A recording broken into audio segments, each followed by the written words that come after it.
वंशी विभूषितकरान् नवनीरदाभात् पीताम्बरात् अरुणबिम्बफलादरुष्ठात् पूर्णेन्दुसुन्दरमुखात् अरविन्दनेत्रात् कृष्णात् परं किमपि तत्त्वम् अहं न जाने। कृष्णात् परं किमपि तत्त्वम् अहं न जाने। स्वस्ति श्रीगणेशाय नमः। श्रीसरस्वत्यै नमः। श्रीगुरुभ्यो नमः। नारायणं नमस्कृत्य नरं चैव नरोत्तमं देवीं सरस्वतीं व्यास ततो जयमुदीरयेत्। नमस्ते शारदे देवी सरस्वती मधीप्रदे वसत्वं मम जिह्वाग्रे सर्वविद्याप्रदा भव। अखण्डमण्डलाकारं व्याप्तं येन चराचरं तत्पदं दर्शितं येन तस्मै श्रीगुरवे नमः।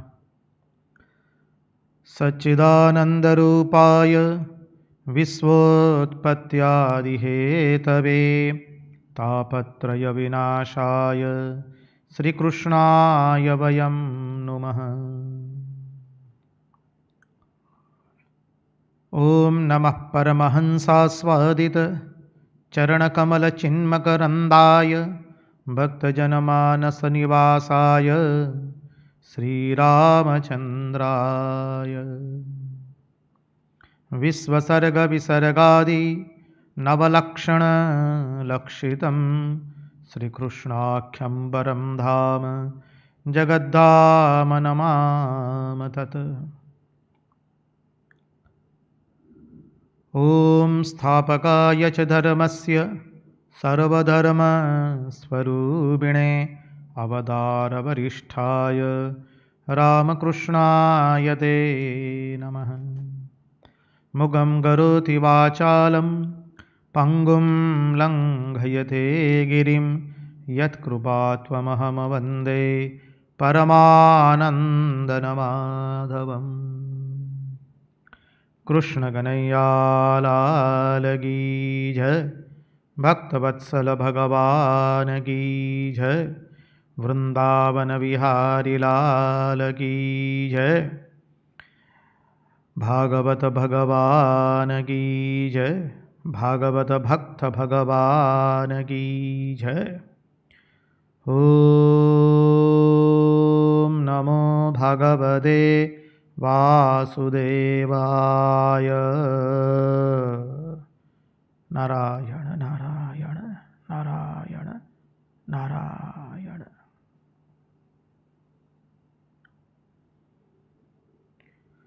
सर्वप्रथम हम पूज्यपाद स्वामी आदि भवानंद जी महाराज के चरणों में हमारे सश्रद्धेय प्रणाम निवेदित करते हैं। तत्पश्चात रामकृष्ण आश्रम राजकोट के अध्यक्ष पूज्यपाद स्वामी निखिलेश्वरानंद जी महाराज के चरणों में हमारे सश्रद्धेय प्रणाम निवेदित करते हैं। उपस्थित पूज्यपाद शंकरेशानंद जी महाराज सह सभी सन्यासी महात्माओं एवं विरक्तों के चरणों में हम हमारे श्रद्धापूर्वक के प्रणाम निवेदित करते हैं।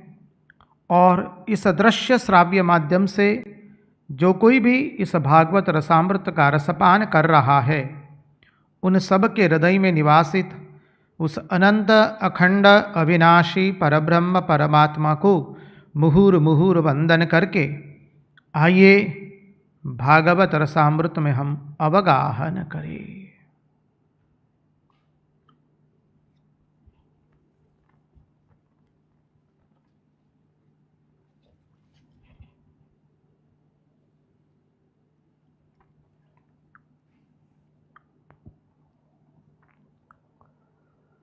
योऽन्तः प्रविश्य मम वाचमिमां प्रसुप्तां सञ्जीवयत्नखिलशक्तिधरस्वधाम्ना अन्यांश्च हस्तचरणश्रवणत्वगादीन् प्राणान्नमो भगवते पुरुषाय तुभ्यं। नारायण नारायण नारायण नारायण।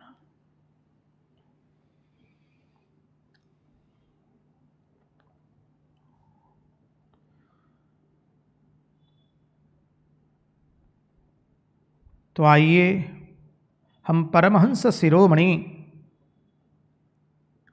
विरक्त शिरोमणि भगवान शुकदेव जी के चरणों में बैठ करके द्वारिका नगरी चले, जहाँ पर्यंक पर ब्राह्मण देवता लेटे हैं और भगवान श्री कृष्ण उस बुदेव ब्राह्मण की चरण वंदना कर रहे हैं।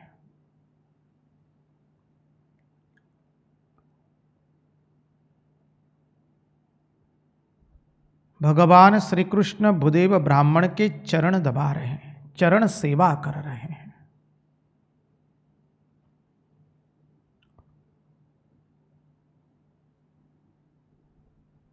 हमने रुक्मणी विवाह के अधिकतर श्लोक देख लिए, अभी अंतिम 2 श्लोक में प्रवेश कर रहे हैं। हम पहले भी बता चुके हैं, जब हमने रुक्मणी विवाह का प्रसंग लिया था तब हम सोचे थे 2-3 सत्संग में पूर्ण कर देंगे। भगवान की हरी इच्छा क्या है हम नहीं जानते हैं, हम उसमें प्रवेश होते गए,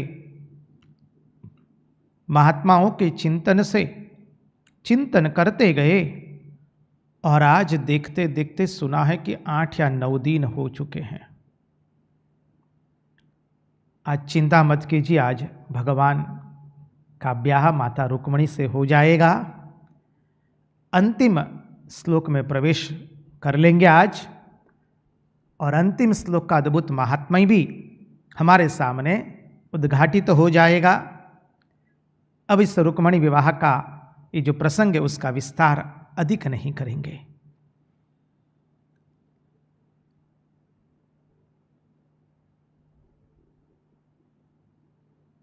देखिए, माता रुक्मणी ने जो संदेश भूदेव ब्राह्मण के हाथों भिजवाया है, वो भूदेव ब्राह्मण लोभी नहीं है, कपटी नहीं है, वो एक अद्भुत पुरुष है। इसलिए माता लक्ष्मी ने उनका चयन किया है। वो आकर के भगवान को माता रुक्मणी की व्यथा सुनाते हैं और माता रुक्मणी को भगवान का संदेश सुनाते हैं। गुरु यही कार्य करता है, जीव को भगवान की कथा सुनाते हैं और भगवान को जीव की व्यथा सुनाते हैं।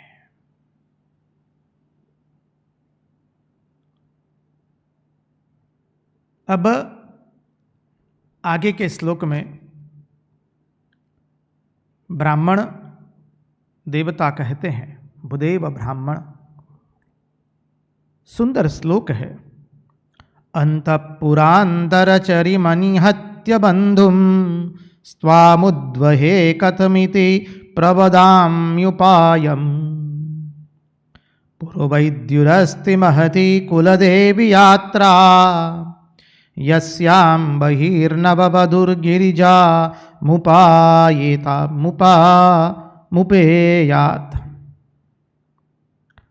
बहिर्नववधूर्गिरिजा मुपेयात्।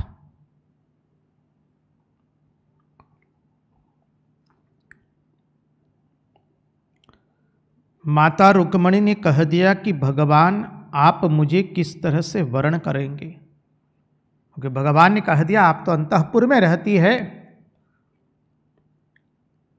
तो माता रुक्मणी कहती है, नाथ आप चिंता मत कीजिए, हमारे कुल की परंपरा है कि ब्याह से पहले जिसका ब्याह होने वाला होता है वह कन्या कुल देवी की पूजा करने के लिए जाती है। तो प्रभु, मैं कुल देवी की पूजा करने जाऊंगी, वहां से मां की पूजा करने के पश्चात जब मैं बाहर निकलूंगी, प्रभु तब आप मेरा हरण कर लीजिए। मां ने यह नहीं कहा कि पूजा के पहले हरण कीजिए, मां ने कहा कि पूजा करने के पश्चात, क्योंकि पूजा करते समय भी नहीं कहा, पूजा के पहले भी नहीं कहा, क्योंकि परंपरा तो बना ही रखनी है। इसलिए परंपरा का खंडन भी न हो, परंपरा अकबद्ध रहे। इसलिए विद्यारण्य स्वामी भी कहते हैं, traditions are to be maintained. हमारे कुल की परंपराएं जो है वो हमें उसका पालन करना है, उसका अनुसरण करना है। परंपरा गई तो फिर बहुत कुछ चला जाता है। मां ने कहा, मैं देवी की पूजा के लिए जाऊंगी, पूजा करने के पश्चात जब बाहर निकलूं तब प्रभु आप मेरा हरण कीजिए। और अंतिम श्लोक में तो मां ने जो कहा है, वो चिंतन करते करते हम सब लोग गदगद हो जाए, ऐसा अद्भुत चिंतन है ये। इस श्लोक का विस्तार नहीं करेंगे, क्योंकि आज तो रुक्मणी मां का ब्याह कर देना है। आप लोगों की भी धीरज गले तक आ चुकी है। हम समझ सकते हैं, हम तो चाहते थे 2-3 श्लोक लेने का।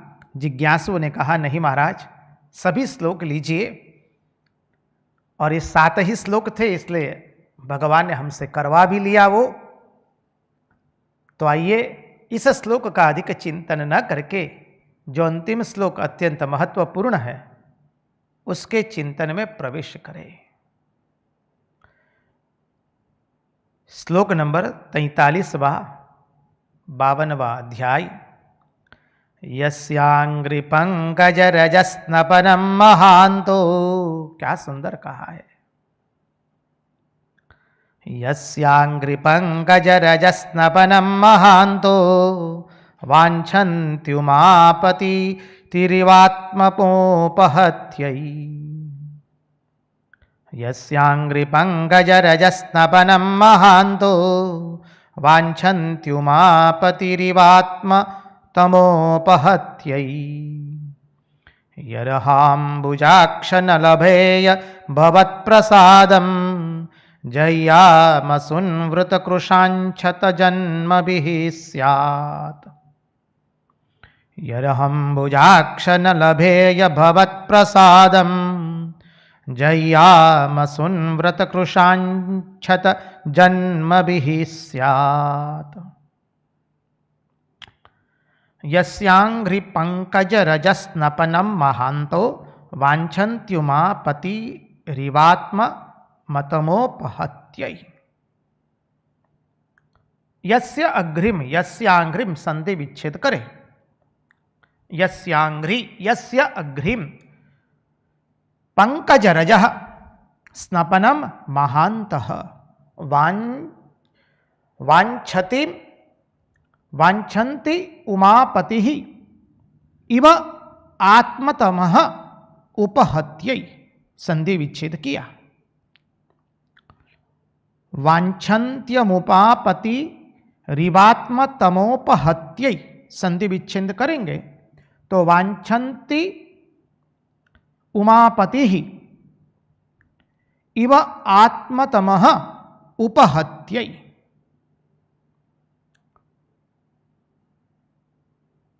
अन्वय की दृष्टि से देखें तो यरहम बुजाक्ष न लभये, यरहि अंबुजाक्ष न लभेय भवत प्रसादम जहियाम असुन वृतकृशान छत असुन वृतकृशान शतजन्म भी स्यात्।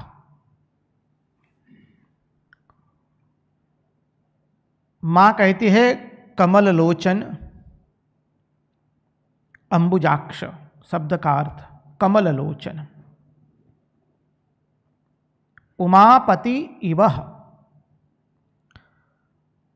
जिसके चरणों की रज उमापति भी लेते हैं, उमा सहित उमापति, जिसके चरण कमल की रज पार्वती के समान, पार्वती पति के समान महापुरुष भी, महान तो अर्थात महापुरुष भी अपने अंतःकरण के अज्ञान को मिटाने के लिए जिनके चरण कमल की धूलि में स्नान करना चाहते हैं।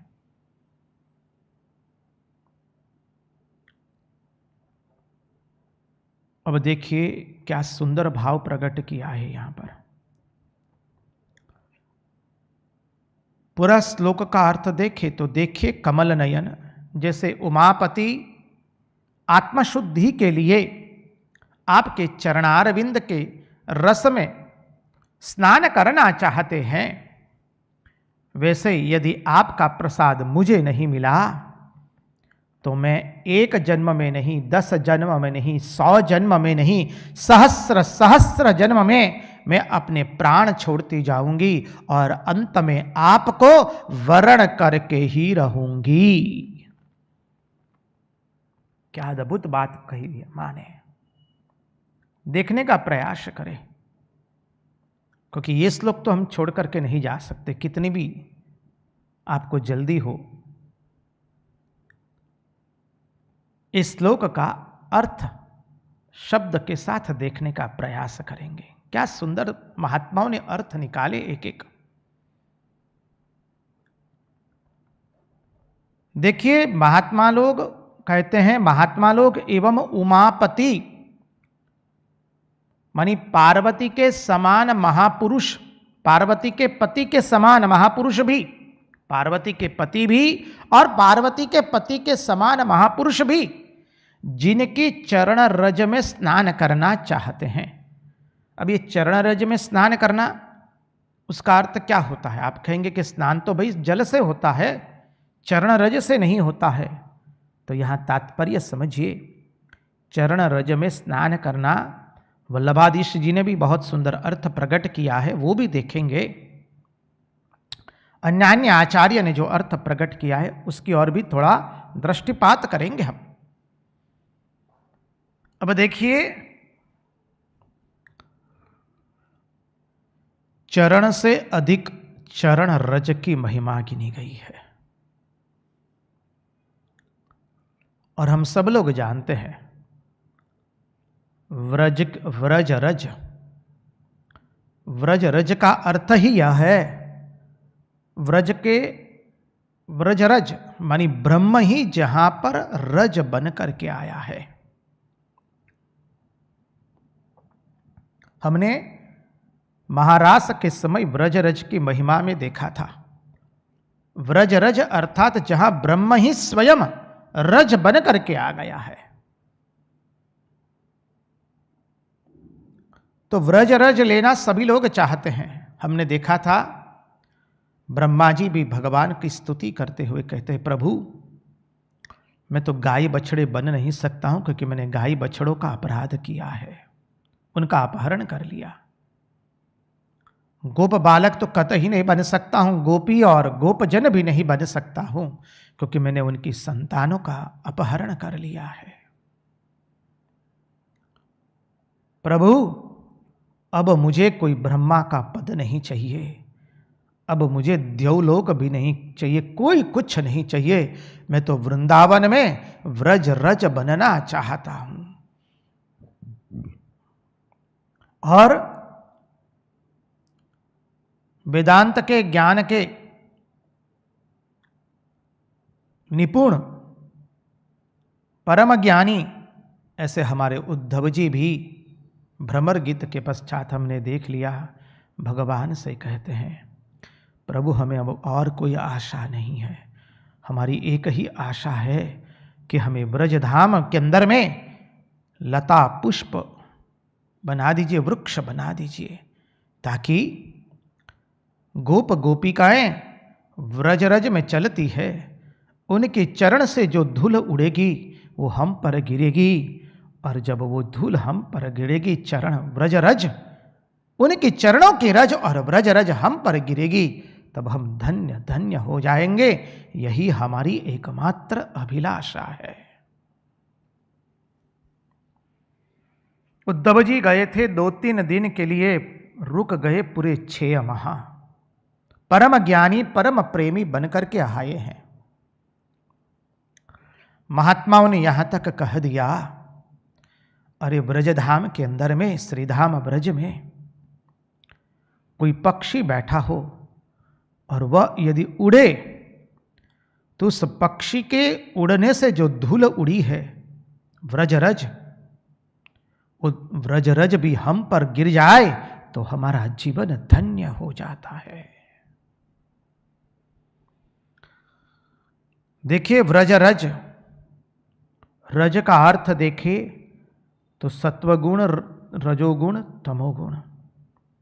हम लोगों को हमारी परमार्थ की यात्रा में तमोगुण से रजोगुण में जाना है और रजोगुण से सत्वगुण में जाना है। तो माता रुक्मणी कहते हैं कि उमापति महादेव भी जिनकी चरण रज लेते हैं, उमापति महादेव जी भी जिनकी चरण रज में स्नान करना चाहते हैं। अब उमापति महादेव जी तो गंगा जी में है, और गंगा जी निकली है भगवान के चरणों से। समझिए, अब जब भगवान के चरणों से गंगा जी निकली है तो उस गंगा जी के अंदर में तो रज भी तो है ना। तो वल्लभाधीश जी, महाप्रभु वल्लभाचार्य जी भी यही अर्थ करते हैं कि जब शिव जी भगवान के चरण रज में स्नान करना चाहते, अर्थात शिव जी कहते हैं उस गंगा जी में हम स्नान करेंगे, तो गंगा जी के साथ तो भगवान के चरण से उनकी रज भी आई हुई है, तो भगवान के चरण रज में हम स्नान करेंगे। बहुत सुंदर अद्भुत अर्थ निकाला है वल्लभाधीश जी ने। और आगे का अर्थ देखे, उमापति महादेव जी, उमापति आपके चरण रज में स्नान करना क्यों चाहते हैं? अपने अज्ञान की निवृत्ति के लिए। अज्ञान की निवृत्ति के लिए उमापति आपकी चरण रज में स्नान करना चाहते हैं। चरण रज से यदि अभिषेक हो जाए तो फिर अब और क्या बचा? हमारे अज्ञान का समूल सदंतर नाश हो जाएगा, हमारी बुद्धि सुधर जाएगी, बुद्धि में विवेक जगेगा, हृदय में भक्ति आवेगी और वैराग्य का उदय होगा। देखिए, व्रजरज को हम अपने मस्तिष्क पर लगाते हैं। व्रजरज भगवान श्री रामकृष्ण देव भी श्रीधाम व्रज से व्रज लेकर आए थे और उन्होंने पंचवटी में छिड़की थी। व्रजरज की अत्यंत महात्म्य है। महात्मा लोग अपने शरीर पर लगाते हैं। वृंदावन में देखेंगे महात्मा लोग व्रजरज को अपने शरीर पर लगाते हैं। व्रजरज की अत्यंत महिमा है। अब देखिए, ये व्रजरज की महिमा के बारे में उसका महात्म्य बोध न हो तो व्रजरज में पांव रखने से, व्रजरज को सर पर लगाने से क्या कुछ लाभ होगा, कुछ कल्याण होगा? तो महात्मा लोग कहते जी ना। जब तक हम क्रिया के पीछे उसका महात्म्य ही नहीं जानते हैं तब वो क्रिया उतना फलदायी नहीं होती है। क्रिया जो है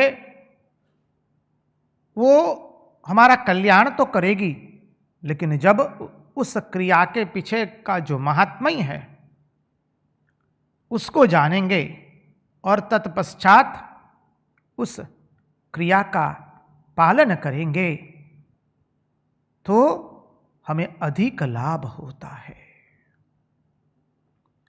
चरण रज का अर्थ समझिए, वो विनम्रता का द्योतक है। बोले उनकी चरण भी, उनके चरणों की रज भी हमारे मस्तिष्क पर धारण करने योग्य है। महात्मा लोग इसलिए समझाते हैं, कभी अपने जीवन का तुलनात्मक अभ्यास मत कीजिए। कोई कहता है ये महात्मा जो है खाली खाते हैं पीते हैं और सो जाते हैं, उससे अच्छे तो हम हैं कि सारा दिन खटते तो है। महात्मा लोग समझाते हैं कभी इस तरह से अपने जीवन की तुलना मत कीजिए किसी के साथ। वृंदावन के महात्मा तो कहते हैं, अरे यहां कोई भी हो, कोई भी महात्मा किस दृष्टि से भी रहता हो, कौन से भी भाव से रहता हो, उनके चरणों की रज भी हमें पावन कर देती है। इसलिए व्रजरज का महात्म्य है। अपने आप को इतना विनम्र बनाया कि दूसरों की चरण की रज भी हमें पावन कर देती है। तब दूसरे का चरित्र तो बहुत दूर रहा देखना। साथ ही साथ कहते हैं महात्मा लोग, देखिए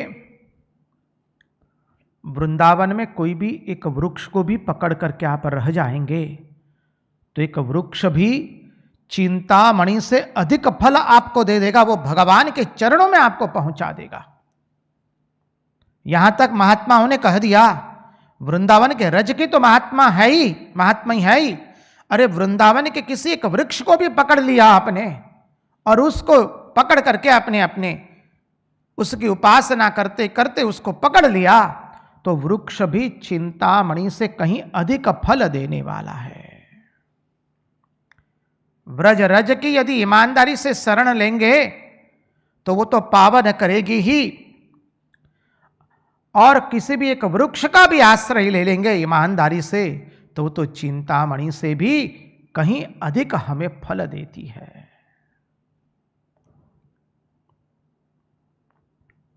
यहां पर शिव जी का नाम नहीं लिया है, लिखा है उमापति। देखिए, यस्यांघ्रि पंकज रजः स्नपनम महांतो वांछन्त्य उमापति। शिव जी नहीं कहा है, उमापति कहा है। अब सब लोग जानते हैं अनेकों अर्थ है। मां का नाम उमा कैसे पड़ा? मां ने बहुत तपस्या की इसलिए का नाम पड़ा अपर्णा। पर्ण खा करके तपस्या की, अपर्णा नाम पड़ा।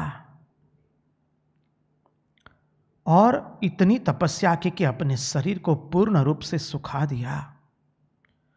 तो जो भी देखता था वो कह उठता था ओ मां, इसलिए मां का नाम पड़ा उमा।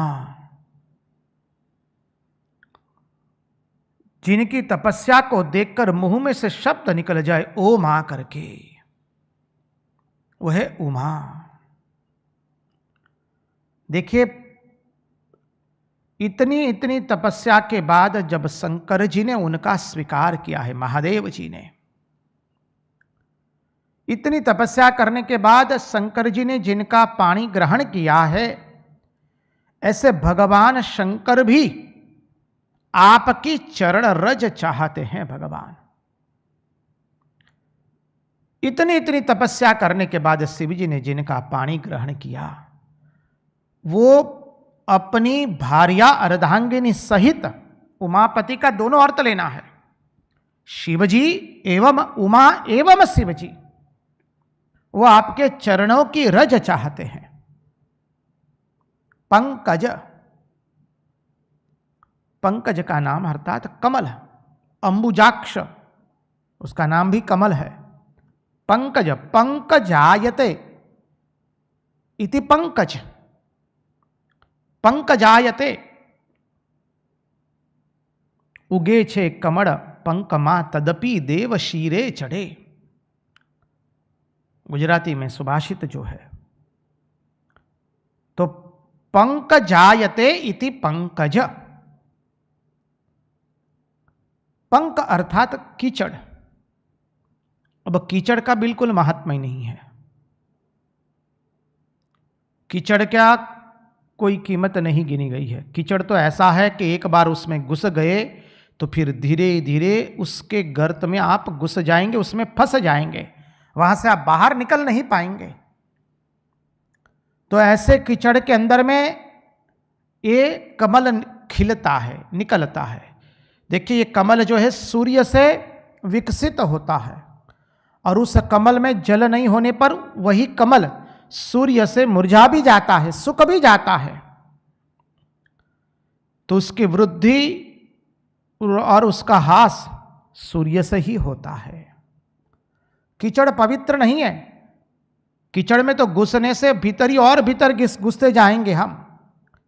अर्थात विषम परिस्थितियों में भी जो अपनी सौरभ को प्रकाशित करता है, अपने तेज को जो प्रकाशित करता है, पंकज का अर्थ समझिए, जो विषम परिस्थितियों में भी अपनी सौरभ को प्रकाशित करता है, चरित्र रूपी सौरभ को, गुण रूपी सौरभ को, लीला रूपी सौरभ को प्रकाशित करता है, अपने तेज को जो प्रकाशित करता है वह है पंकज।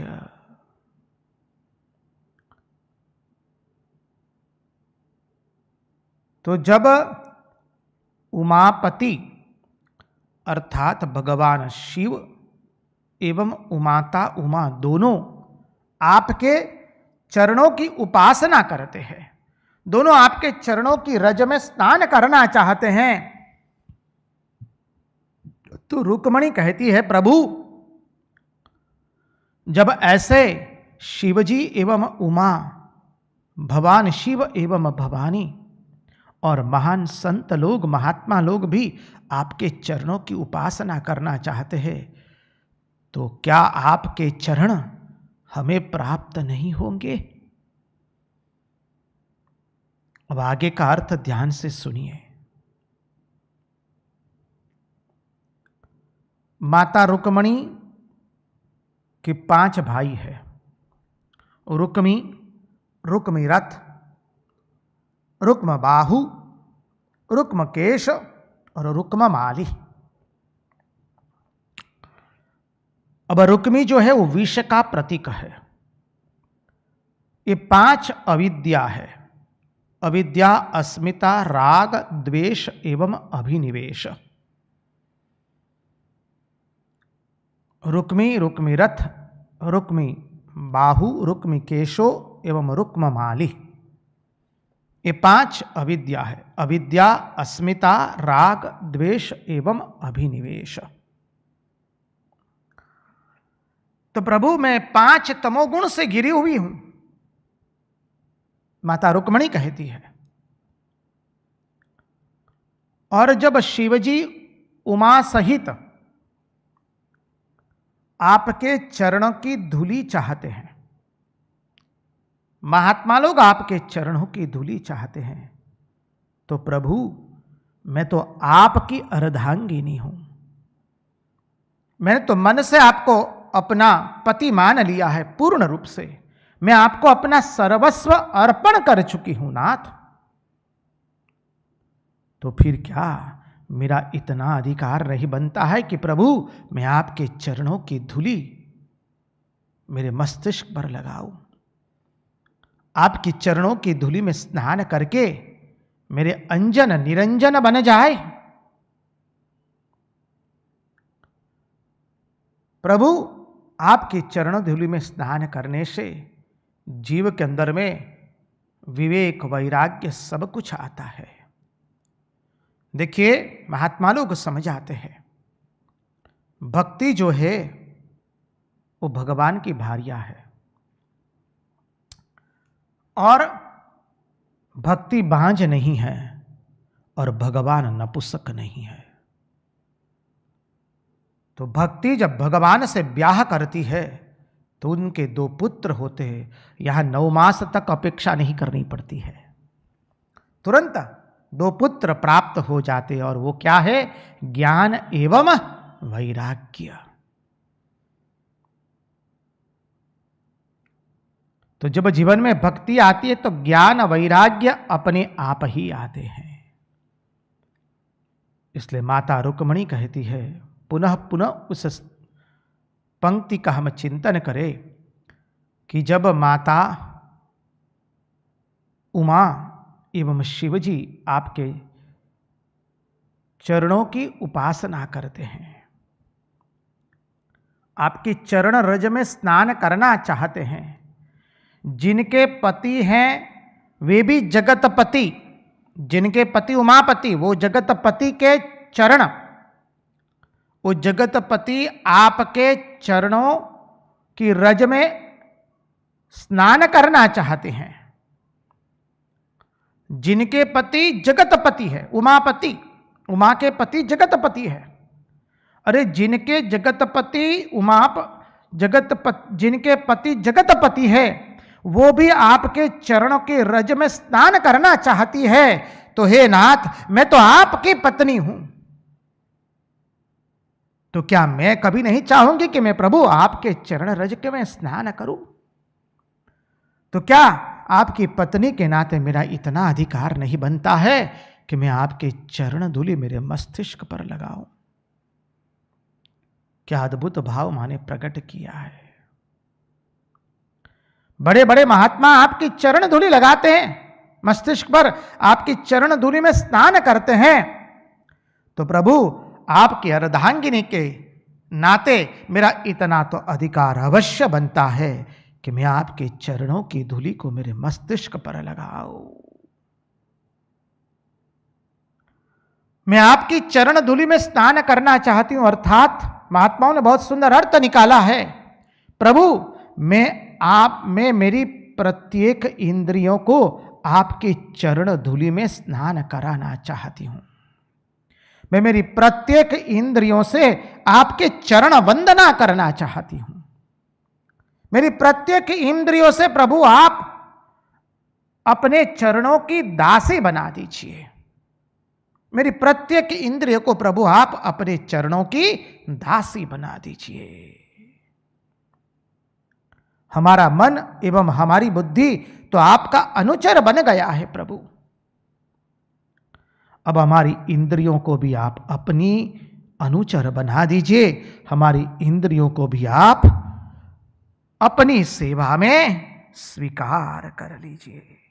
यही भाव गोपियों ने कहा है। कितना अद्भुत भाव है। हमारे नेत्र केवल आपके दर्शन करें, हमारे कर्ण केवल आपकी कथा सुने, हमारे चर्म केवल आपका स्पर्श करना चाहे, हमारी नासिका केवल कृष्ण गंध का घ्राण ले, हमारी जिह्वा केवल श्री कृष्ण का अधरामृत पान करना चाहे, हमारे हस्त केवल श्री कृष्ण कार्य में श्री कृष्ण के उद्देश्य पूर्ति के लिए कार्य करे, हमारे चरण जहां जहां श्री कृष्ण बसे हैं उन्हीं के पास जाए, हमारे मुंह से केवल कृष्ण नाम निकलता रहे। यह चरण रज की महात्म्य। यस्यांग्रि पंकज रजस्नपनम महांतो वाञ्छन्त्युमापतिरिवात्मतमोपहत्यै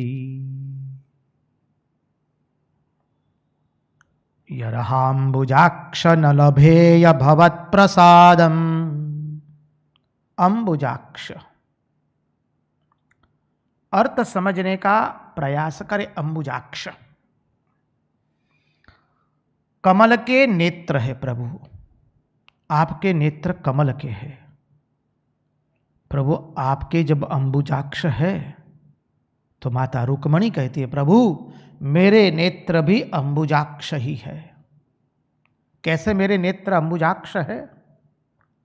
प्रभु कमल कहाँ रहता है? जल के बीच में, कादा कीचड़ के बीच में। प्रभु मैं यहाँ प्रपंच में आसक्त लोग ऐसे कादा कीचड़ से घिरी हुई हूँ, इस जगत से घिरी हुई, प्रपंच से घिरी हुई वो कादा कीचड़ है।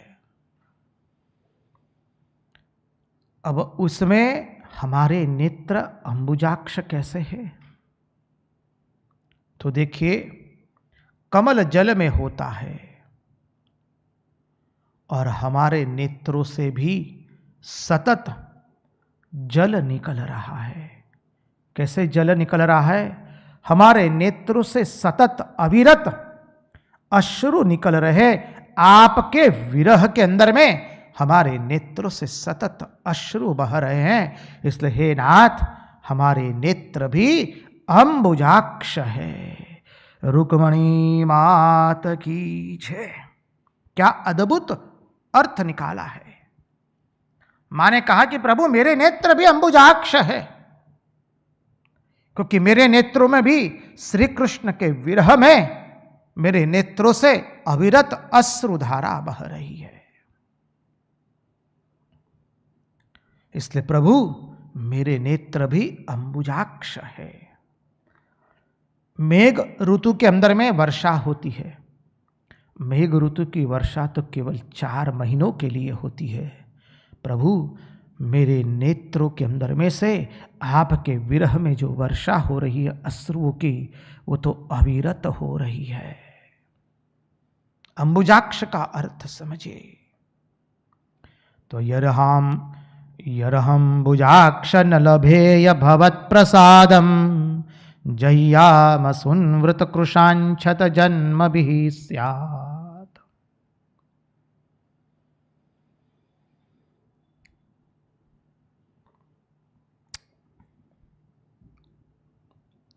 व्रत कृशान शत जन्म भी स्यात्।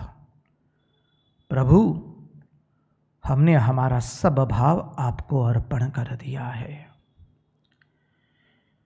अब आप एक बात सुन लीजिए प्रभु, हमको अधिक और कुछ नहीं कहना है। यदि इस जन्म में आप हमारे पास नहीं आए और हमारा पानी ग्रहण नहीं किया प्रभु, तो 1 जन्म नहीं, 10 जन्म नहीं, 100 जन्म नहीं, हम सहस्र सहस्र जन्म आपके विरह में अपने शरीर को तपा करके अंत में तो आप ही का हम वर्ण करेंगे। आप नहीं मिलेंगे तो ऐसा नहीं है कि हम और कोई अहरे गेरे के साथ चली जाएंगी, कतई नहीं। माता रुक्मणी कहती है कि हम और किसी के साथ, कोई हमारे शरीर को स्पर्श तक नहीं कर सकता है।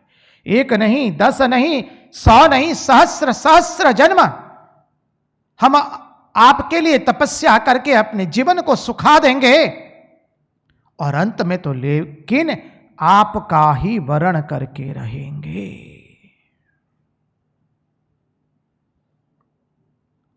राम न मिले तो कोई बात नहीं, लेकिन इतने नालायक नहीं बनेंगे कि श्यामा के साथ बैठ करके घर संसार बसाएंगे। रामकृष्ण कथामृत के अंदर में अंतिम कुछ पन्नों के अंदर में श्री रामकृष्ण देव के तिरोधान के पश्चात जब उनके अंतरंग सन्यासी शिष्य स्वामी विवेकानंद के साथ निवास करते हैं, तब मास्टर महाशय गए हैं वहां पर। तब स्वामी ब्रह्मानंद जी राजा महाराज कहते हैं, अरे अभी भी तो भगवत दर्शन नहीं हुआ, तभी इस शरीर का मूल्य क्या। इस प्रकार का कुछ अर्थ स्वामी ब्रह्मानंद जी अपने मुंह से कहते हैं। तब स्वामी विवेकानंद कहते हैं, राम नहीं मिले तो कोई बात नहीं, इतने नालायक नहीं बनेंगे कि श्यामा के साथ बैठ करके घर संसार बसाएंगे। अर्थात भगवान लाभ के लिए निकले हैं, ईश्वर प्राप्ति के लिए। नहीं मिले तो कोई बात नहीं, लेकिन हम वापस संसार नहीं करेंगे। यहां पर माता रुक्मणी भी यही कहती है, प्रभु हमने हमारा सब भाव आपको अर्पण कर दिया। प्रभु आप नहीं आएंगे तो कोई बात नहीं, यदि हमारा पानी ग्रहण नहीं करेंगे तो कोई बात नहीं प्रभु, लेकिन हम इस संसार को कभी किसी व्यक्ति को हमारे शरीर का स्पर्श तक नहीं करने देंगी। आपके विरह में हम तपस्या करके अपने शरीर का पतन कर देंगी। मां ने कहा, देखिए मैं अपने शरीर को न्यौछावर कर दिया है, मैंने पूर्ण शरणागति ले ली है आपके चरणार बिंद में, और आप नहीं आएंगे तो मैं इस शरीर को नष्ट कर दूंगी। कैसे नष्ट करूंगी? आत्महत्या करके नहीं, तपस्या करके करके मैं नष्ट कर दूंगी, खत्म कर दूंगी मेरे शरीर को।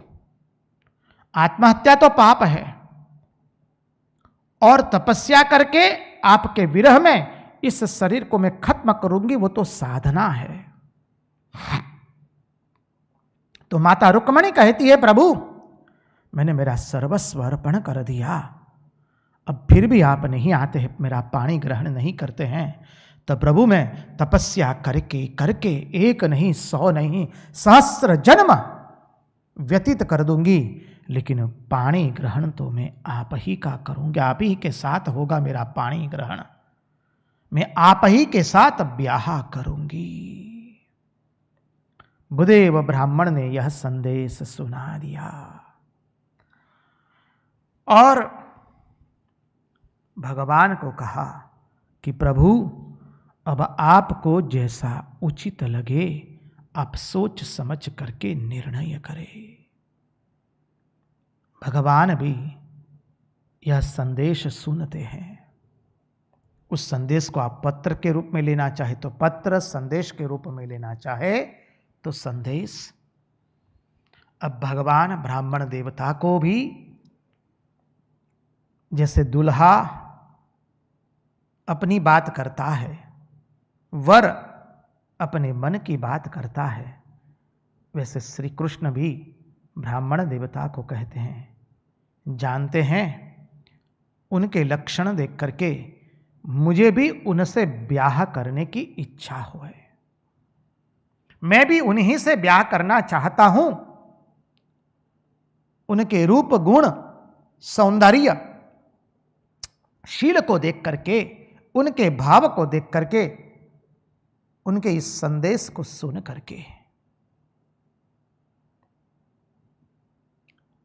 लेकिन उनका जो भाई है रुक्मी, वो इसमें बाधा बनता है। वो चाहता नहीं है कि हमारा ब्याह रुक्मणी के साथ हो और रुक्मणी का ब्याह हमसे हो। अब देखिए यहां पर बहुत सुंदर घटना घटती है। भगवान ने जब कहा कि हम भी उनसे ब्याह करना चाहते हैं, और ब्याह का नक्षत्र तो परसों ही है, तब ब्राह्मण देवता ने कहा कि प्रभु अब देर किस बात की, जब आपने भी मन बना लिया है तो चलिए प्रस्थान करते हैं विदर्भ देश की ओर, द्वारिका से। भगवान ने अपने सारथी को बुलाया, 4 घोड़ों वाला रथ जोड़ा है, भगवान अपने रथ में आरूढ़ हुए हैं और ब्राह्मण देवता को साथ में लेकर अपने रथ में आरूढ़ हुए हैं भगवान। और भगवान किसी को बताए बिना ही इतना त्वरित हो गए, भगवान इतने व्याकुल हो गए रुक्मणी मां का संदेश सुन करके।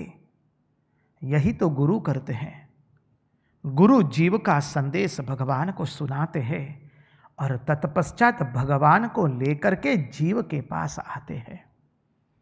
हनुमान जी महाराज ने यही कार्य किया, राम जी को लेकर के, राम जी एवं लखन जी को लेकर के आ गए भगवान सुग्रीव के पास, भगवान को लेकर सुग्रीव के पास आ गए। सुग्रीव जीव है, हनुमान जी गुरु है, ज्ञानी नाम अग्रगण्य, गुरु गोविंद दोनों खड़े काके लागू पाए, बलिहारी गुरु आपकी गोविंद दियो दिखाई। तो गुरु तो वह है जो भगवान को लेकर के आए। भगवान ने अपना रथ जोड़ा है, रथ में ब्राह्मण देवता को बिठाया और द्रुत वेग से रथ को विदर्भ देश की ओर चालित कर दिया। अपने सारथी को कहा, दारुक को कहा, रथ चलो द्रुत गति से विदर्भ देश की ओर ले चलो। कुंडिक नगर में अब जब भगवान उस नगर में आ गए, अब बलभद्र जी ने देखा कि श्री कृष्ण किसी को बिना बताए विदर्भ देश चले गए हैं। निश्चित वहां पर तो शिशुपाल, शाल्व, ये सब असुर अपनी सेनाओं को लेकर आए हैं रुक्मणी से ब्याह करने के लिए। दाऊद आजा ने अपनी योग विद्या से देख लिया कि श्री कृष्ण विदर्भ देश पहुंचे हैं, तब दाऊद दादा से भी नहीं रहा गया। दाऊद दादा ने भी एक अक्षौहिणी सेना लेकर के दाऊद दादा ने भी द्रुत वेग से विदर्भ देश की ओर प्रस्थान कर दिया। और इधर शिशुपाल जो है विदर्भ नगरी में आ पहुंचा, विदर्भ देश में आ पहुंचा है। भीष्मक ने, राजा भीष्मक ने शिशुपाल का सुंदर स्वागत किया है, उनको और उनकी सेना को ठहरने की भिन्न भिन्न व्यवस्था की है। रुक्मणी मां को मंगलसूत्र पहना दिया गया है। सब विधियां संपन्न हो गई है। स्वस्थ गणपति पूजा हो चुकी है। अब कल मां का ब्याह होने वाला है। मां देवी की पूजा करने के लिए प्रस्थान करने वाले हैं। अब एक ही रात्रि बाकी है। मां को बहुत चिंता होती है, माता रुक्मणी को, कि क्या ब्राह्मण देवता भगवान को लेकर के नहीं आवेंगे। माता रुक्मणी सोचती है, मैं अभागी हूं, मेरे पर देवताओं का अनुग्रह नहीं है, मेरे पर भगवान का अनुग्रह नहीं है, मेरी तपस्या में कहीं कुछ कमी है, मुझ में कुछ अहंकार हो गया है, इसलिए शायद भगवान मेरा पानी ग्रहण करने के लिए नहीं आ रहे। माता भगवान को प्रार्थना करती है। माता रुक्मणी उमा को प्रार्थना करती है, मां मेरी लाज रखो, मेरा पानी ग्रहण केवल श्री कृष्ण करे। मां ने आर्त भाव से प्रार्थना की है। मां की बाईं आंख फिरकती है। शुभ संकेत होने के समाचार मिले, उतने में ब्राह्मण देवता मां के अंतःपुर में आते हैं और आनंद से मां को समाचार देते हैं, अब मां आप चिंता मत कीजिए, परम कृपालु परमेश्वर जगत नियंता पूर्ण पुरुषोत्तम भगवान श्री कृष्ण का आगमन विदर्भ देश में हो चुका है। कृष्ण कन्हैया लाल की जय।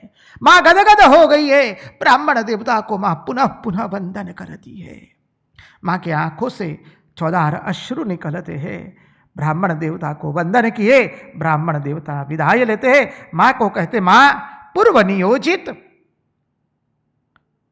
कार्य के अनुसार ही, पूर्व नियोजित योजना के अनुसार ही आप जब उमा की पूजा करने जाएंगे, देवी की पूजा करने जाएंगे, मां अंबिका की पूजा करने जाएंगे, भगवान उसी वक्त आपका पूजा पूर्ण होने के बाद आपका भगवान सब राजाओं के सामने आपका पानी ग्रहण करके आपका हरण कर लेंगे।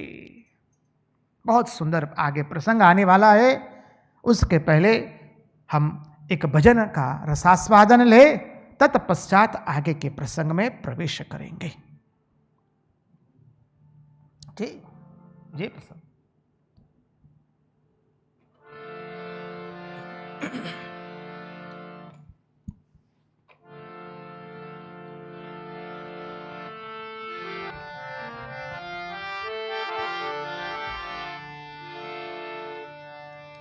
रंग रंग पांडुरंग रंग विठला, रंग रंग पांडुरंग रंग विठला, रंग रंग पांडुरंग रंग विठला, रंग रंग पांडुरंग रंग विठला, रंग विठला, रंग विठला।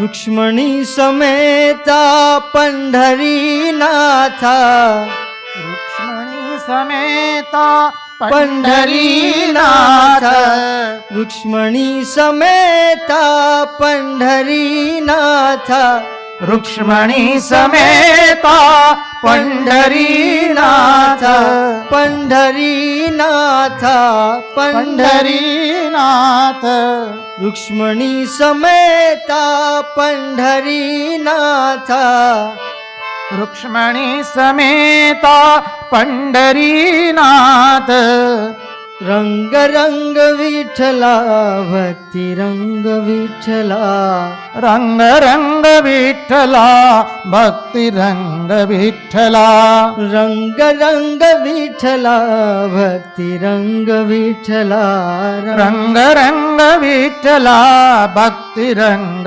विठ्ठला ओ विठला ओ विठला ओ विठ्ठला ओ विठ्ठला ओ विठला ओ विठला ओ विठ्ठला ओ विठ्ठला रंग रंग पांडुरंग रंग विठला रंग रंग पांडुरंग रंग विठ्ठला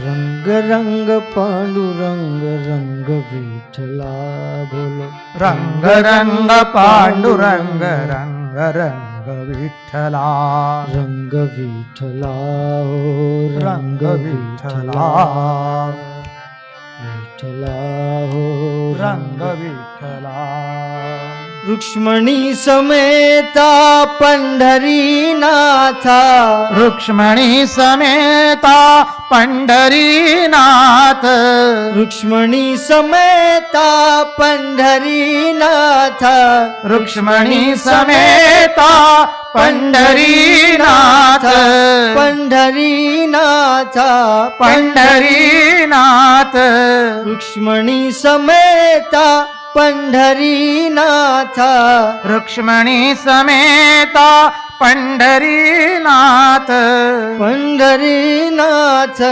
पंढरीनाथ रंग रंग विठला भक्ति रंग विठला रंग रंग विठ्ठला भक्ती रंग विठ्ठला रंग रंग विठला भक्ति रंग विठला रंग रंग विठ्ठला भक्ती रंग विठ्ठला ओ विठला ओ विठला ओ विठला ओ विठला रंग रंग पांडुरंग रंग विठ्ठला रंग रंग पांडुरंग रंग विठ्ठला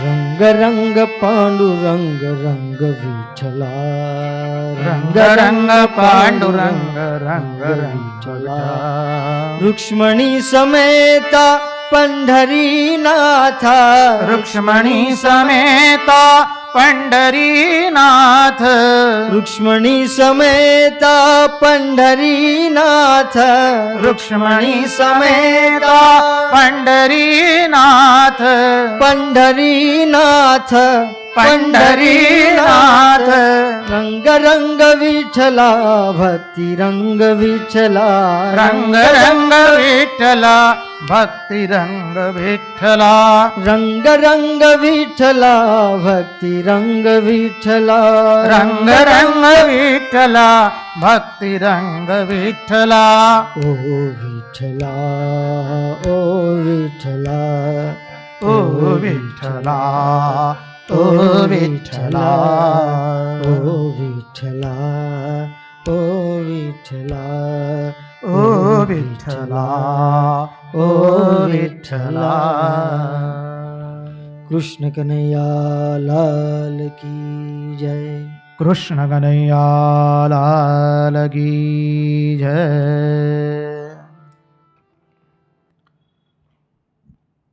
तो आइए चले, अब भगवान तो हमारे विदर्भ देश में कुंडिनपुर में आ चुके हैं।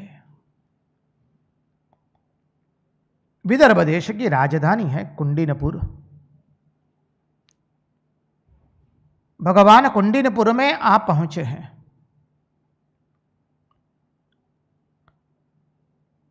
जैसे देखा माता रुक्मणी को सब विधियां करवाई गई है, वैसे ही शिशुपाल के वहाँ भी सब विधि हो चुकी है। शिशुपाल अपनी सेना को लेकर के जरासंध, शाल्व एवं अन्यान्य असुरों के साथ कुंडिनपुर पहुंच गया है। हर्षित है कि मेरा रुक्मणी से ब्याह होने वाला है। अब जब भगवान पहुंच गए कुंडिनपुर तो भीष्मक राजा ने भगवान का स्वागत किया है। स्वागत करके उनका सत्कार करके उनके रहने की व्यवस्था कर दी गई है। बलभद्र जी की भी व्यवस्था की गई है। बलभद्र जी को पता चला श्री कृष्ण देखिए इतने त्वरित हो गए, द्रुत गति से निकल गए। भगवान जब जीव का प्रेम देखते हैं, जीव की उत्कंठा देखते तो भगवान और कुछ करते नहीं, किसी को कुछ कहे बिना भगवान निकल गए हैं। दाऊ जी समझ गए कि वहां तो जरासंध, शाल्व, शिशुपाल इत्यादि असुर आए हैं अपनी सेनाओं को लेकर के, कुछ अमंगल होने वाला है। ऐसा सोचकर दाऊ जी भी एक अक्षौहिणी सेना लेकर कुंडिनपुर पहुंच गए हैं विदर्भ देश में। अब देखिए रुक्मणी जी के बड़े भाई, माता रुक्मणी के बड़े भाई रुक्मी को पता चला श्री कृष्ण आ चुके हैं, इसलिए रुक्मी ने अपनी सूरी सेना को और सबको, अपने सैनिकों को जो माता रुक्मणी की रक्षा में नियोजित किए गए थे, सबको कह चुके हैं कि मेरी बहन श्री कृष्ण से प्रेम करती है, इसलिए आप लोग सावधान रहिए। श्री कृष्ण का आगमन हो चुका है, वो कोई कुछ गड़बड़ न होने पाए। सब सैनिकों को सावधान कर दिया है। अब भीष्मक पक्ष वाले सोच रहे हैं कि श्री कृष्ण को तो आमंत्रण दिया नहीं है, हमने तो आमंत्रण नहीं दिया है, वो कैसे आए? तो भीष्मक के पक्ष वाले सोचने लगे शिशुपाल तो मौसेरा भाई है, इसलिए शायद उनके पक्ष से श्री कृष्ण को आमंत्रण होगा, इसलिए श्री कृष्ण आए हैं। और शिशुपाल सोच रहा है कि हमने तो श्री कृष्ण को आमंत्रण नहीं दिया है, शायद ये भीष्मक के पक्ष से आमंत्रण गया होगा, इसलिए श्री कृष्ण आए हैं। अभी इतनी सारी लोग आए हैं, इतनी सारी व्यवस्थाएं हैं, अब इतना कौन तब सोचेगा? भगवान तो आमंत्रण के बिना ही पहुंच गए हैं। समझिए, भगवान तो मन देखते हैं, तन देखते नहीं है। भगवान अब विदर्भ देश में कुंडिनपुर में पहुंच गए तो समग्र कुंडिनपुर वासी भगवान के दर्शन के लिए आए हैं। और जब भगवान के दर्शन करते हैं तब सभी नर नारी कुंडिनपुर वासी एक स्वर से कहते हैं,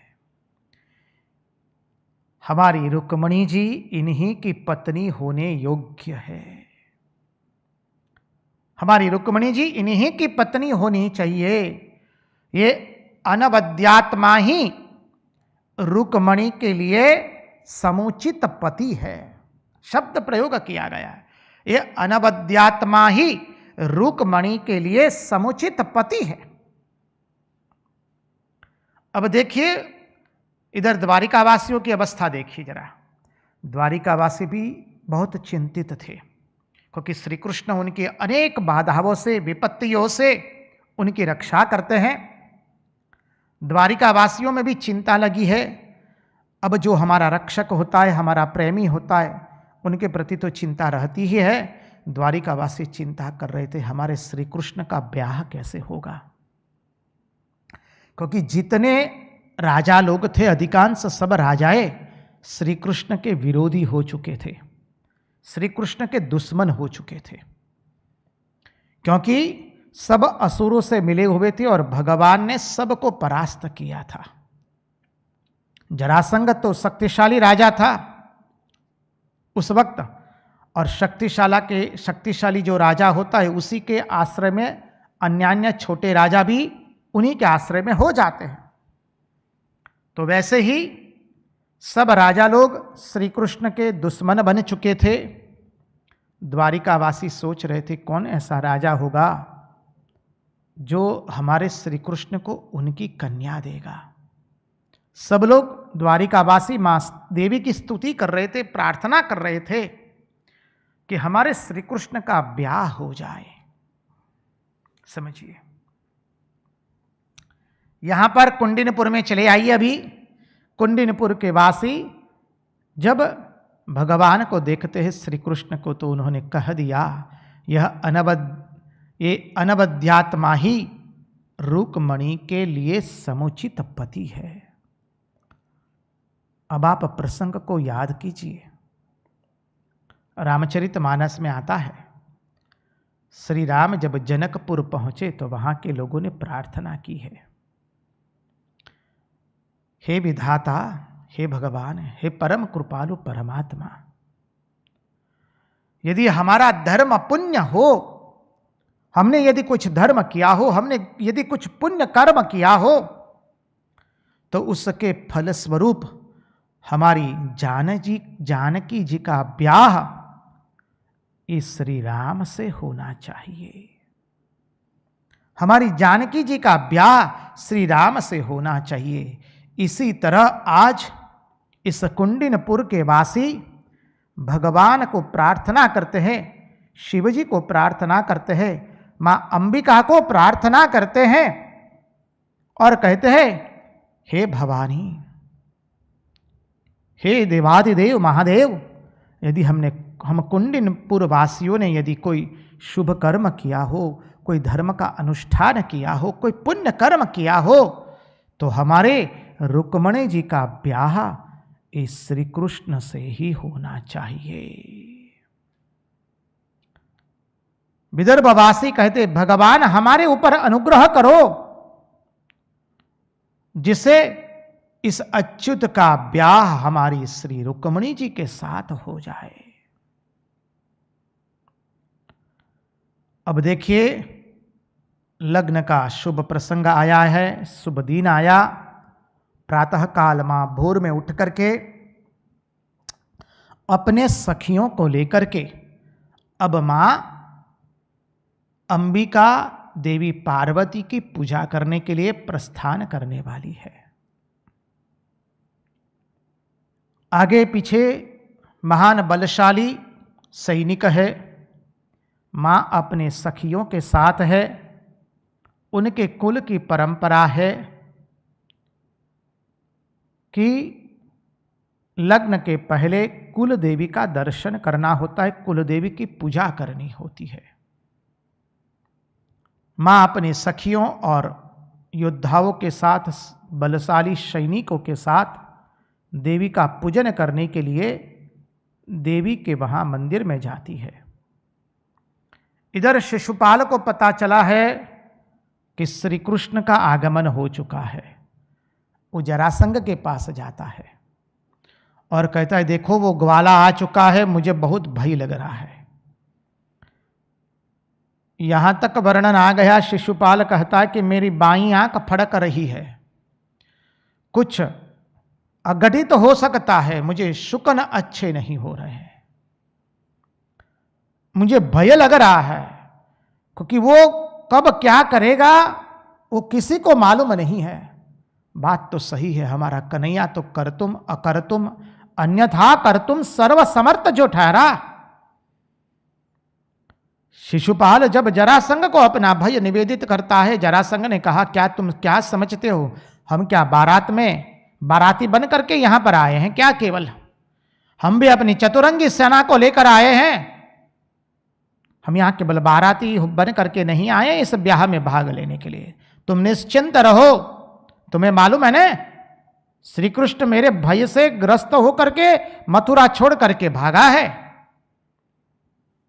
हम बलशाली है, तुम चिंता मत करो, तुम्हारा ब्याह में कोई विघ्न नहीं दे सकता है। अब माता अंबा की पूजा करने जा रही है।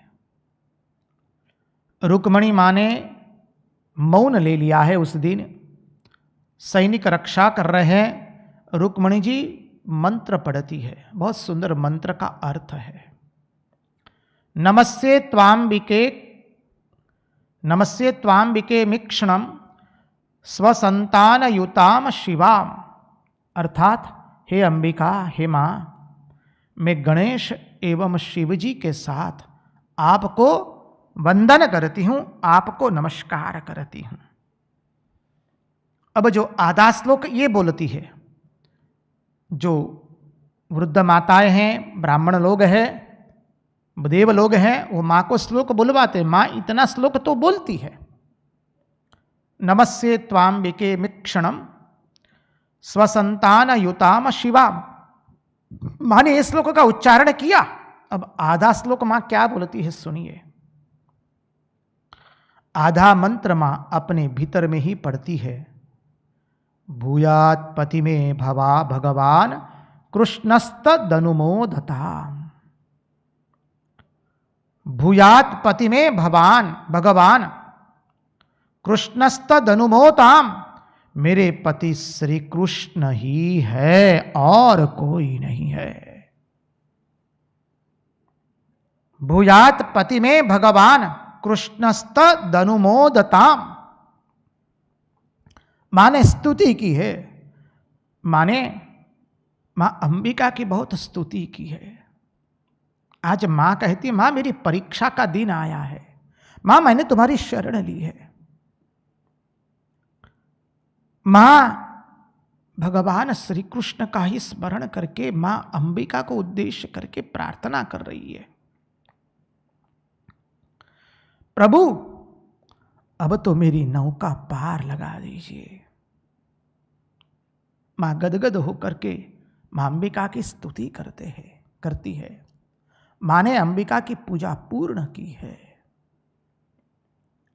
मां अंबिका की पूजा करके बाहर निकले हैं। सब शिशुपाल, जरासंग, शाल्व, सब राजाएं आ चुके हैं वहां पर मां का दर्शन करने के लिए।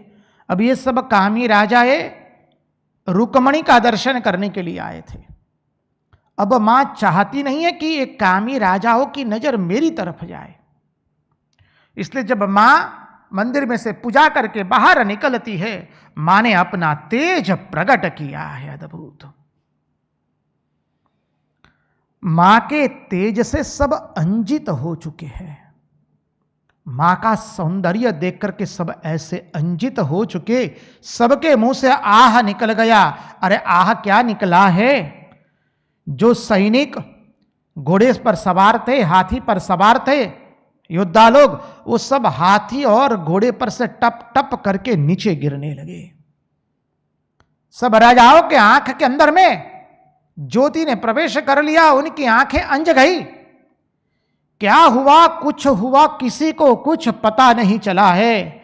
मां तुरंत भगवान के पास आते देखते हैं भगवान श्री कृष्ण रथ लेकर के माता रुक्मणी जी के पास आकर खड़े हैं। भगवान ने अपना हाथ लंबा दिया है। कृष्ण कन्हैया लाल की जय, द्वारिकाधीश की जय।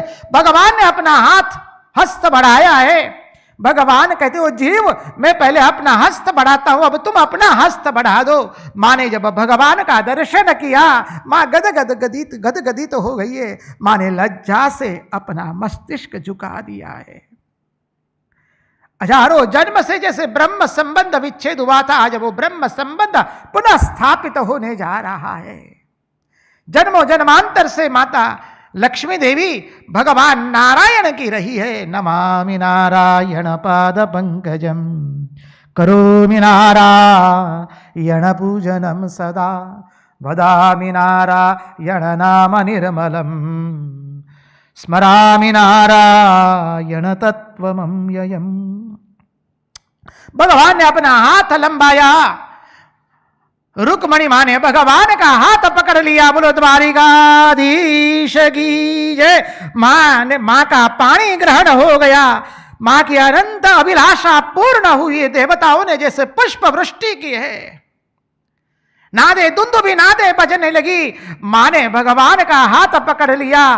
बोलो द्वारिकाधीश माता रुक्मणी की जय। दुंदुभी नादे बजने लगी। देवताओं ने पुष्प वृष्टि की। सब राजा अंजित हो गए। सैनिक योद्धा लोग अपने अपने सवार पर से नीचे गिर गए। भगवान ने माता रुक्मणी को अपने रथ में आरूढ़ करवाया है। क्या सुंदर दृश्य है, आप चिंतन कीजिए इस दृश्य का। हमारे पूर्ण पुरुषोत्तम श्री कृष्ण रथ में आरूढ़ है। वंशी विभूषित करान नवनीरदावात पीतांबरात अरुण बिंब फलादरुष्ठात। यह बंसी नहीं है अभी तो भगवान के पास। बंसी तो भगवान छोड़ के आ गए व्रजधाम में। अद्भुत स्वरूप है भगवान का। और भगवान ने माता रुक्मणी का हाथ पकड़ा है। माता रुक्मणी को रथ में आरूढ़ किया है। देवताओं ने जय जयकार किया। द्वारिकाधीश की जय। और भगवान द्रुत वेग से रथ को चलाते हैं। थोड़ी क्षण के बाद राजा लोग, कामी राजाए खड़े होते कि क्या हुआ क्या हुआ। शिशुपाल रोने लगा, अरे वो ग्वाला मेरा शिकार लेकर के चला गया। जिसका डर था वही उस ग्वाले ने कर लिया। रुक्मणी जी का अपहरण हो गया है। शिशुपाल कहता है चिंता मत करो, हम उसे छोड़ेंगे नहीं। युद्ध के लिए दुंदुभी बजने लगी। युद्ध शुरू हुआ। बलभद्र जी ने, दाऊ जी ने जरासंग, शिशुपाल, साल्व आदि की सेना को एक क्षण के अंदर में पराजित करके भेज दिया है वापस। उनको नष्ट भष्ट कर दिया। युद्ध हुआ। अरे अनेकों सैनिकों की हत्या की गई। देखिए मांगलिक प्रसंग है ब्याह का, वहां पर युद्ध हो रहा है। अभी यहां पर रुक्मणी जी का बड़ा भाई रुक्मी, उससे रहा नहीं गया। वो इतना क्रोधित हुआ, बोले कुछ भी हो जाए, चाहे मैं श्री कृष्ण के हाथ से मेरी बहन को वापस लेकर के ही रहूंगा। रुक्मणी जी को वापस लेकर आऊंगा। यदि मैं रुक्मणी जी को वापस लेकर नहीं आया तो मैं कुंडिनपुर में वापस नहीं आऊंगा, पुनः लौटूंगा नहीं कुंडिनपुर में। वचन लेकर के वो अत्यंत द्रुत वेग से श्री कृष्ण का पीछा करता है। भगवान के पीछे पीछे आता है। भगवान को ललकारा उसने। अरे इसके पहले भी जब भगवान ने माता रुक्मणी को रथ में आरूढ़ किया है, भगवान जब जा रहे हैं तब शिशुपाल, जरासंध आदि की सेना ने भगवान के रथ को चारों ओर से घेर लिया है। क्या सुंदर वर्णन है, मूल भागवत में पढ़िए। ये वर्णन पढ़ने में भी आनंद आता है। माता रुक्मणी का हाथ भगवान के हाथों में है। माता रुक्मणी ये चतुरंगी सेना है, देखकर घबरा गई है। थोड़ी घबराहट हुई है। भगवान देखते हैं। भगवान कहते तुम चिंता मत करो, ये कोई कुछ भी नहीं कर पाएंगे। जब जीव का हाथ भगवान पकड़ते हैं, जीव घबराता है कि प्रभु ये काम, क्रोध, लोभ, मोह, मद एवं मात्सर्य, ये इस समय मुझे भय लगता है, प्रभु मेरी रक्षा कीजिए। भगवान कहते जीव तुम चिंता मत करो, मैंने तुम्हारा पानी ग्रहण किया है, कोई तुम्हारा कुछ नहीं कर सकता है। भगवान ये काम, क्रोध, लोभ, मोह, मद एवं मात्सर्य को परास्त करके जीव का पानी ग्रहण करते हैं। इधर रुक्मी ने भगवान को ललकारा, भगवान ने रुक्मी को परास्त किया। रुक्मी ने एक बार कितने सारे बाण चलाए, भगवान ने उसके बाणों का नाश कर दिया, उसके धनुष का ही नाश कर दिया। भगवान ने उसका दाढ़ी मुछ आधा काट लिया, कुरूपा बना दिया भगवान ने, और उसको बांध करके रथ पर बांध दिया, रखड़ा कर दिया। अब इतने में दाऊ जी आ जाते हैं। शिशुपाल शाल्वा आदि की सेना को परास्त कर दिया दाऊ जी ने। जरासंग शिशुपाल को कहता है, शिशुपाल रो रहा है। जरासंग शिशुपाल के पास आकर के कहता है, तुम उदास न हो। किसका प्रिय और किसका अप्रिय होता है इसकी कोई मर्यादा नहीं है। सारी सृष्टि कठपुतली की तरह ईश्वर के हाथों में नृत्य करती है। शिशुपाल कह रहा है, जरासंग, क्षमा कीजिए, जरासंग शिशुपाल को कह रहा है। यह असुर वेदांत प्रकट हो रहा है। देखिए, कहता है तुम उदास मत हो, किसका प्रिय किसी का अप्रिय होता है इसकी कोई मर्यादा नहीं है। सारी सृष्टि कठपुतली की तरह भगवान के हाथों में नृत्य करती है। अब जब सभी सेनाओं को परास्त करके दाऊजी ने देखा कि भगवान ने अपने साले का दाढ़ी मूछ आधा काट करके आधा मुंडन करके उसको रथ में बांध दिया है, दाऊजी श्री कृष्ण को थोड़ा डांटते हैं कि तुम क्या कर रहे हो, अपने साले को कोई इस तरह से बांधता है, छोड़ो। अभी श्री कृष्ण को एक और दिख रहे हैं और एक और रुक्मणी जी की ओर देख करके दाऊजी बहुत सुंदर उपदेश देते हैं। दाऊजी माता रुक्मणी को कहते, रुक्मणी जी तुम नाराज, रुक्मणी तुम नाराज मत होना, यह ईश्वर की लीला है और क्षत्रिय का धर्म बड़ा भयंकर है और युद्ध में तो भाई भाई एक दूसरे का संहार करते हैं। युद्ध में भाई भाई एक दूसरे को मारता है। और भगवान श्री कृष्ण से अब दाऊजी कहते हैं, क्या कहते हैं, अरे संसारी मनुष्य अपने संबंधियों को मारते हैं, तुम क्यों अपने संबंधियों को मारते हो। अब रुक्मणी जी को कहते दाऊजी, देखो रुक्मणी, अपना पराया कोई नहीं है, सब आत्मा है, सब आत्मवत है, सबके अंदर आत्मा एक ही है। विचार करने पर पता चलता है कि खाली बाहर का चोला अलग है। विचार न होने से हम देह को ही आत्मा मान करके उससे आसक्त हो जाते हैं। ये दाऊजी माता रुक्मणी को कह रहे हैं कि विचार न होने से ही देह में आत्मा बुद्धि हो जाती है, उसे से संसार होता है। जन्मादि और विकार, जन्म आदि विकार होते हैं। जायते अस्ति वर्धते विपरिणमते अपक्ष्यते नश्यति।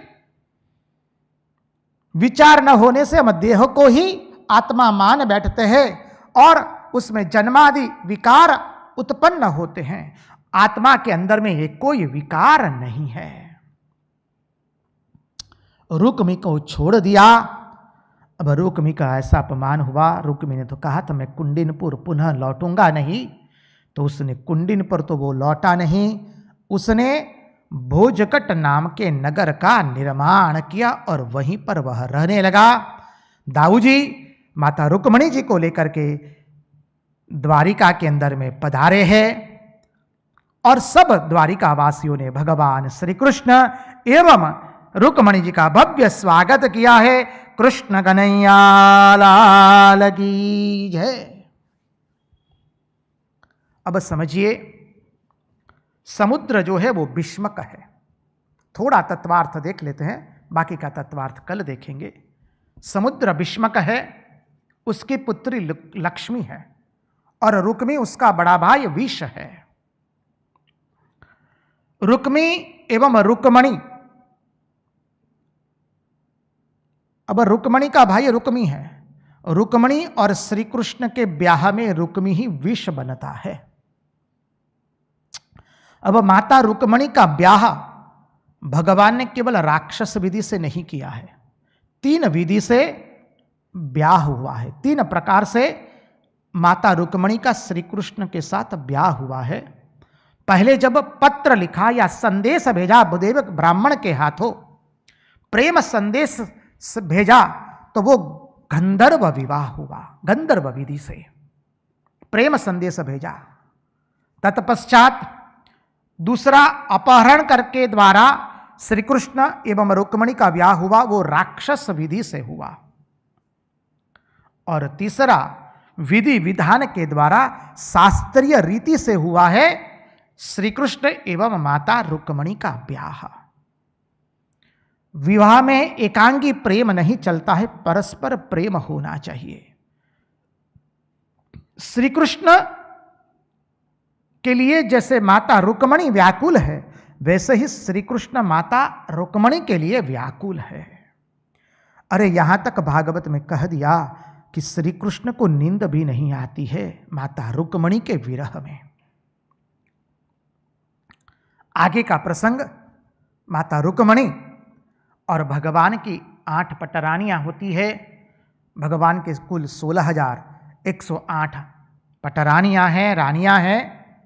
उसका तत्वार्थ बहुत सुंदर है, वो कल देखने का हम प्रयास करेंगे।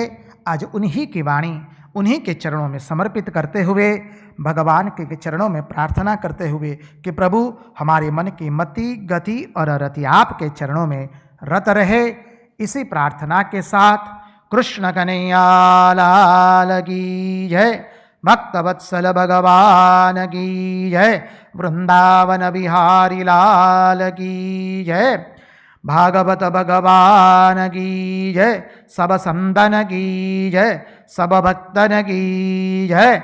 ओम नमः पार्वती पदये हर हर महादेव हर।